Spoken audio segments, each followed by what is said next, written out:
Most people think a theory of change is just a fancy plan, but it's not. It's a testable guess about how the world works. And if you get it wrong, you waste years pushing on things that won't move.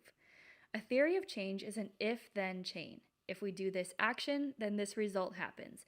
If that result happens, then this outcome follows. If that outcome follows, then we get the impact we want. It's a map from action to result. But most people skip the hardest part. They never actually write down the hidden guesses between those links.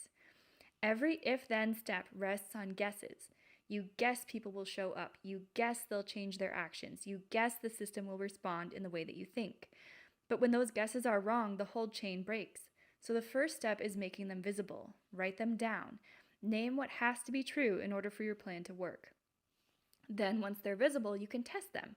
You can ask questions like, who benefits from this guess? What problem am I really trying to solve?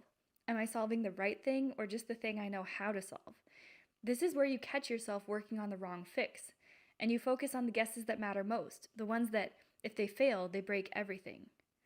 Now your theory of change becomes a test. You're not just hoping it works, you're checking on it. You're tracking signs of progress at every step. You're imagining the plan failed and then figuring out why.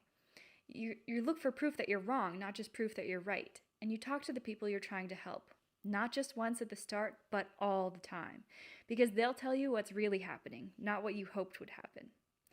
This is systems thinking in action. You're not just doing stuff and hoping for impact, you're mapping the system, spotting patterns, finding the best places to push, and changing course in real time. Because systems don't respond to rigid plans. They respond to people who can see what's working, what's not, and why. A logic model is your chain made visible. Inputs become actions, actions become results, results become outcomes, outcomes become impact. It's not that straight in real life, but mapping it this way helps you see where things flow and where they get stuck. It helps you ask better questions, and it helps you stop wasting energy. The best part is you don't have to get it right the first time. A theory of change is a living thing. It grows, you learn, you adjust, you get closer to what works. And that's the point. It doesn't have to be perfect. It's more about progress.